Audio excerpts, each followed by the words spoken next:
हरिशरण, आप सभी लोगों को आज हम मिलवाने जा रहे हैं।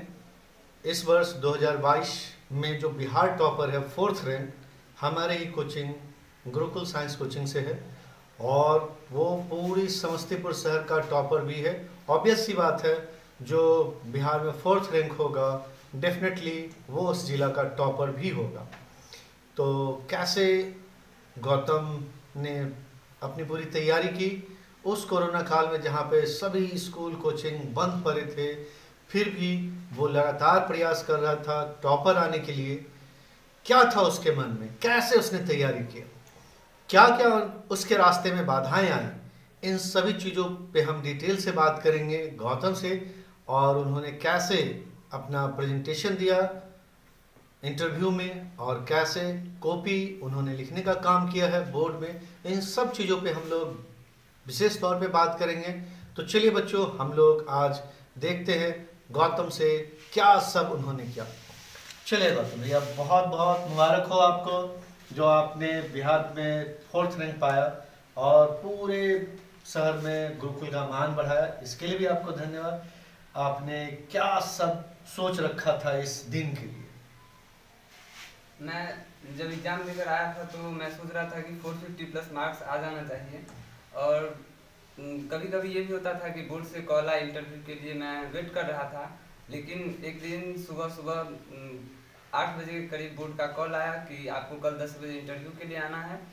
और इंटरव्यू दिए, उसके बाद ये रिज़ल्ट है। और इस रिज़ल्ट के पीछे जो है हमारा जो लॉकडाउन के टाइम में गुरुकुल का जो चैनल है उस पर हम क्लास करते थे, और जब ऑफलाइन क्लास होता था तो हम स्कूल में भी करते थे और यहाँ गुरुकुल में भी क्लास किया करते थे।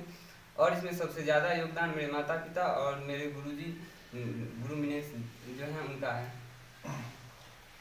गौतम भैया, आपसे एक सवाल मेरा है। बड़ा ही जब लॉकडाउन लगा पड़ा था तो उस टाइम में लोग बिल्कुल ही पढ़ना भूल गए थे। तो आप मेरे साथ जब यहाँ रह रहे थे तो क्या आपको कभी घर की याद नहीं आ रही थी, जो मुझे घर भी जाना है?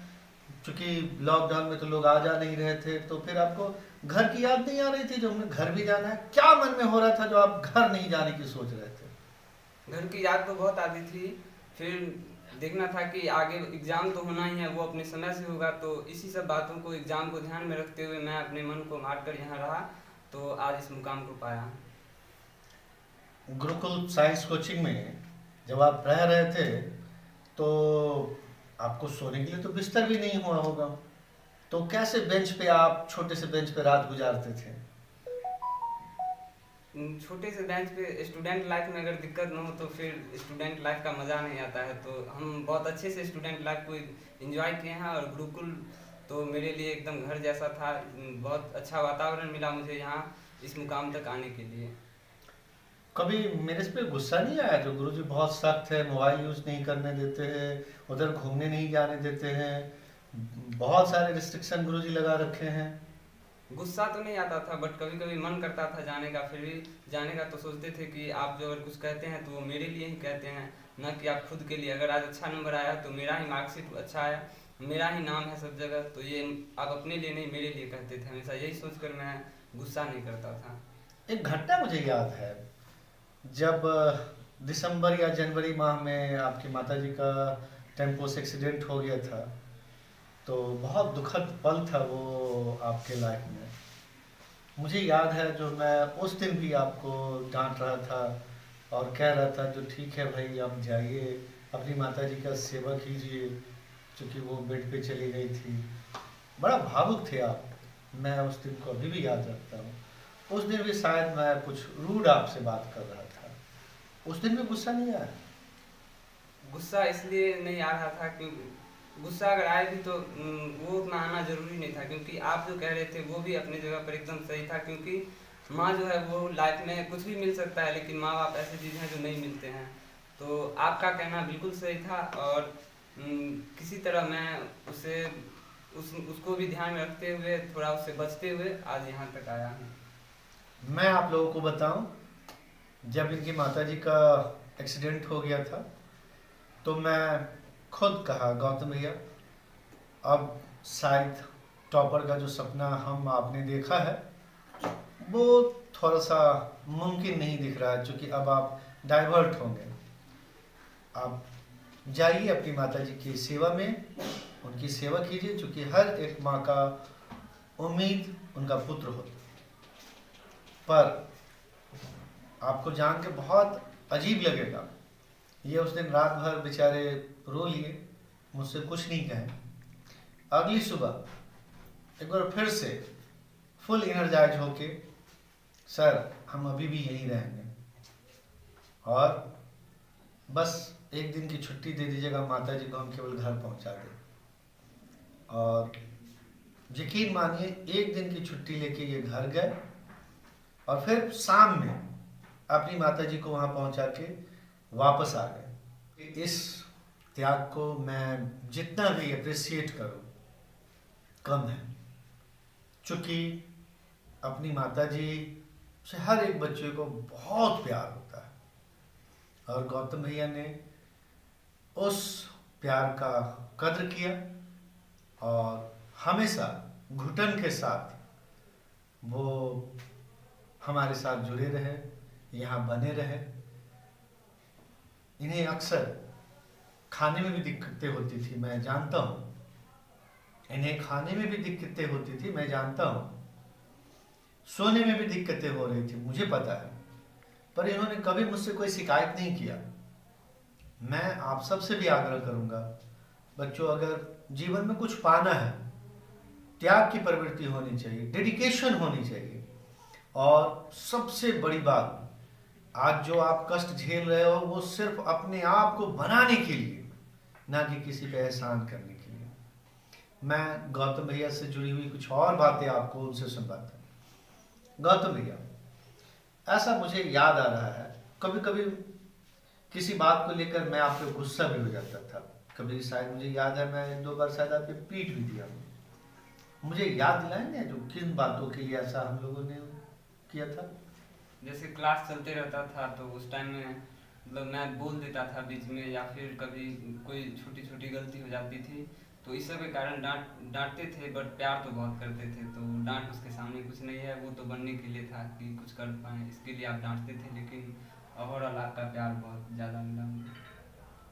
और मैं आपको बताता, गौतम भैया अक्सर अक्सर देर रात तक पढ़ा करते थे।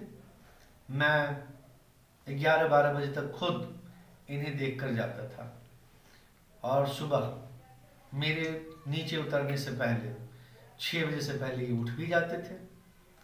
आप सोच सकते हैं, ये केवल वो 5-6 घंटा ही सोते थे, केवल 5-6 घंटा सोते थे। गौतम भैया, इतना कम टाइम सो के आपको कभी ऐसा नहीं फील होता था कि मुझे और ज्यादा सोना चाहिए? फील होता था, बट एडजस्ट करने का कोशिश करते थे और उसी में कभी होता था तो नैप्स ले लेते थे। आप बच्चों को क्या कहेंगे, कितना टाइम उनको सोना चाहिए, कैसे प्रिपरेशन करना चाहिए? सोने के लिए इधर generally time 6 to 7 hour enough है, और फिर जब एग्ज़ाम पास आए तो उसको बहुत कम कर देना चाहिए।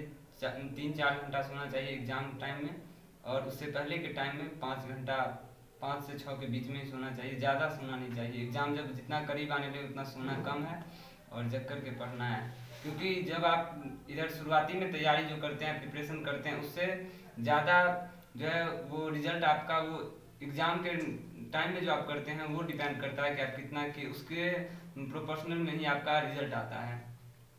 मतलब इन शॉर्टली गौतम भैया की बातों को मैं छोटा कर देता भाई, रेस के मैदान में आप शुरुआती दौर में कितना भी फास्ट दौड़े मायने नहीं रखता है, मायने रखता है लास्ट में आप कितने मेहनत के साथ फास्ट दौड़ते हैं। गौतम भैया, आप बच्चों को बताएंगे जो सब्जेक्टिव या ऑब्जेक्टिव की तैयारी कैसे उन्हें करनी चाहिए? ऑब्जेक्टिव के लिए तो जो है यहाँ मिनेश सर हैं, ये रोज़ शाम 7 बजे टेस्ट लेते हैं अपने चैनल पर, तो वहाँ आप वीडियो को कंटिन्यू देखा करें और उस टेस्ट में पार्टिसिपेट करें। आप खुद का मार्क्स काउंट करें ताकि आपको अपने आप पर कॉन्फिडेंस होगा कि हाँ मैं ये कर सकता हूँ, मैं भी टॉप कर सकता हूँ। और सब्जेक्टिव के लिए आपको गुरुजी जो सिखाएं, या फिर फिजिक्स के जो मृत्युंजय सर हैं, केमिस्ट्री के अनिल सर, ललन सर, ये सब लोग जो हैं वो जो भी आपको कहें उसको एकदम अक्षर सा मानना चाहिए। क्योंकि टीचर आपको कभी गलत नहीं कहते हैं, वो जो कहते हैं आपके भलाई के लिए कहते हैं। और सब्जेक्टिव लिखने के लिए अगर कोई बोले, यानी कि कोई सर बोले कि तुम 10 क्वेश्चन लिख के आओ, तो उसको ज़रूर से ज़रूर लिख कर आएँ। और अगर फिर वो अगर बताते हैं कि इसमें कुछ त्रुटि है तो फिर उसको सही करें, फिर उसको लिखें। यानी कि लिखते लिखते ही आपको याद हो जाएगा, याद करने का ज़रूरत पड़ता नहीं है वैसे। और वैसे सबका पढ़ने का अपना अपना तरीका होता है, इस बात को भी ध्यान में। चलिए, तो बच्चों आपने देखा होगा जो गौतम भैया आपसे कह रहे हैं, लिखने पे ज्यादा ध्यान दीजिए। जितना ज्यादा आप लिखिएगा उतना ही आसान होगा बोर्ड में लिखना, क्योंकि बोर्ड में जो मार्क्स आते हैं वो वीडियो देखने से नहीं आते हैं, लिखने से आते हैं। तो आप वीडियो कम देखिए, लिखिए ज्यादा, और यकीन मानिए जितना ज्यादा लिखेंगे उतना ही मार्क्स आएगा। और आपको मैं बताऊं, गौतम भैया का जो बैकग्राउंड है वो बहुत ही पुअर फैमिली से है। चलिए हम आप अब गौतम भैया से जुड़ी हुई कुछ उनके पास्ट के बारे में जानते हैं। गौतम भैया कुछ अपने माता पिता के बारे में बताएं लोगों को। मेरे पिताजी का नाम देवचंद्र झा है, माता जी का नाम शोभा देवी है। मेरा घर भोरे जा रहा है। मेरे पापा एक किसान हैं, और बहुत ही नॉर्मल किसान है, ना कि वो बहुत बड़े जमींदार जो होते हैं वैसे किसान भी नहीं है। बहुत नॉर्मल फैमिली में मैं रहता हूँ। और पढ़ाई के लिए ये मैटर नहीं करता है कि आप किस फैमिली में हैं, पढ़ाई के लिए बस अंदर जुनून होना चाहिए, यही काफ़ी है।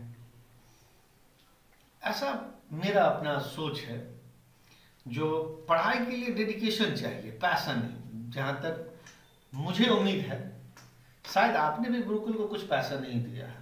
यस, मैं यहाँ पर जीटीएससी का एग्ज़ाम होता है। जैसे अगर आप लोग इस बार अगर 10th में हो तो दिसंबर या जनवरी में जो है गुरुकुल एक जीटीएससी गुरुकुल टैलेंट सर्च एग्जामिनेशन लेता है। और उस एग्जामिनेशन में अगर आप 1 to 10 आते हैं तो हॉस्टल फ़ी और आपका जो एजुकेशन फ़ी है वो सारा फ्री रहता है। और अगर 11 to 20 में आते हैं तो आपका एजुकेशन फ़ी फ्री रहता है। मैं भी जीटीएससी 2020 में दिया था, तो मेरा रैंक जो था वो 15 था, जिसके कारण मुझे यहाँ एजुकेशन फ्री में मिला। और मैं पूरे कंटिन्यू 2 साल यहाँ मैं फ्री में पढ़ा हूँ। और लास्ट टाइम में मुझे यहाँ रूम सब भी मिला था, वो भी फ्री मिला था पढ़ने के लिए। एक तरह से कहें तो गुरुकुल मुझे इस मुकाम तक पहुँचने के लिए सीढ़ियों की जगह अपना हाथ लगा करके मुझे ऊपर बढ़ाया। आपने सुना, अगर आप टैलेंटेड हैं, मेहनती हैं, तो आपको गुरुकुल क्या बहुत सारे लोग मदद करेंगे। गुरुकुल एक छोटा सा परिवार है। ये हर उस मेहनतकश होनहार बच्चों के लिए है जो मेहनती हैं। गुरुकुल कभी भी फेक दावा नहीं करता। कुछ ऐसे भी संस्थान हैं जिनके डायरेक्टर मैट्रिक फेल हैं, जो क्लास 5 को भी नहीं पढ़ा सकते हैं, पर वो भी कहते हैं हम हैं मेधा के शिल्पकार। भैया सोचो, जो क्लास 5 को भी नहीं पढ़ा सकता है वो कैसे हो गया मेधा का शिल्पकार। धन्य है वो मेधा, धन्य है वो मेधा जो ऐसे शिल्पकारों के यहां जाता है जो स्वघोषित है, फर्जी है। ऐसे स्वघोषित फर्जी शिल्पकारों से सावधान रहे। सिर्फ अपने हुनर को पहचाने, अपने हुनर को पहचाने। बहुत सारे लोग हैं जो आपको मदद करने के लिए तैयार हैं। जो स्वघोषित फर्जी शिल्पकार हैं, उनका उद्देश्य सिर्फ और सिर्फ पैसा अर्जित करना है, न कि आपको मोटिवेट करना और बड़े मुकाम पे पहुंचाना। वो बड़े बड़े होर्डिंग, एडवर्टाइज, हैंडबिल बहुत सारे करते, हम लोग नहीं कर सकते हैं। इसके लिए खेद है हमें। बस आपके कामों के जरिए मैं आप तक अपनी पहचान बनाना चाहता। मैं भी काम करता, आप भी काम कीजिए। मैं आपके कामों के चलते, अपने कामों के कारण नहीं, क्योंकि काम आपको करना है, मैं तो सिर्फ निमित्त मात्र हूं। इस वर्ष गौतम भैया है, अगले वर्ष हो सकता है पवन हो, सुधांशु हो, गौरव हो, अमन हो, कोई भी हो सकता, पर होगा जरूर। ये वादा है हमारा आपसे 2023 के लिए। 2023 में भी हम आपसे जरूर जुड़ेंगे एक और वीडियो लेकर। लेकिन जाने से पहले एक और लास्ट क्वेश्चन गौतम भैया से, जो फ्यूचर में गौतम भैया का क्या एक्सपेक्टेशन है अपने फ्यूचर से, वो क्या बनना चाहते हैं। गौतम भैया एक और लास्ट क्वेश्चन, क्या बनना चाहते हैं? मैं सिविल सर्विस के तरफ जाना चाहूँगा। मैं अभी यूपीएससी की तैयारी में डायरेक्ट तो नहीं जाऊँगा, सबसे पहले मैं इधर इंजीनियरिंग की तरफ जाऊँगा, फिर वहाँ से मैं यूपीएससी में जाऊँगा। और मैं सोचता हूँ कि मैं यूपीएससी क्रैक करूँ और एक आईएएस ऑफिसर बनूँ और इस देश की सेवा करूँ। बहुत बहुत हमारी तरफ से आपके उज्जवल भविष्य की शुभकामना, और भगवान करे माँ भगवती का आशीर्वाद आपको प्राप्त हो और आप हर हाल में यूपीएससी कंप्लीट करें, आईएएस ऑफिसर बने, और एक बार फिर से मुझसे मिलने जरूर आइएगा। मेरा भी शौक है जो अपने किसी एक विद्यार्थी को आईएएस के वर्दी में देखूं, आईएएस पोस्ट पे देखूं, और जब वो आईएएस पोस्ट पे हो तो जब वो मुझसे मिलने आए तो जैसे ही पैर छू के आशीर्वाद ले, मैं उसे आशीर्वाद के तौर पर एक गदा खा दूं, डन। मुझे क्या खुशी मिलेगी आप नहीं समझ सकते। बस एक छोटी सी आशा कर सकता हूँ आपसे, जो काश आप मेरे सपने को पूरा करें। मैं इंतज़ार करूँगा, अपने स्वप्न को पूरा होते देखना चाहूँगा। आशा है आप जरूर पूरा करेंगे। अपनी तरफ से मेहनत पूरा करूँगा मैं। भगवान करे बस आप हमेशा ऐसे ही खुश रहे, सारी खुशियाँ आपको मिले, आप ढेर सारी सफलता अर्जित करें, यही छोटी सी शुभकामना है। और अगर आप हमारे दर्शकों को, बच्चों को कुछ कहना चाहते हो गुरुकुल के बारे में तो वो भी कह सकते हैं। बस अगर आपको सफल होना है, या फिर आप मान लीजिए 10th करके 10th में आप अगर नॉर्मल भी परफॉर्मेंस दिखाते हैं, अगर आप चाहते हैं कि 11th-12th में हम बेहतर परफॉर्मेंस दिखाएं, टॉप 10 में, टॉप 5 में, टॉप 3 में, इस तरह का रैंक अगर आप चाहते हैं तो आप एक बार गुरुकुल आकर देखें, गुरुकुल के साथ जुड़कर देखें।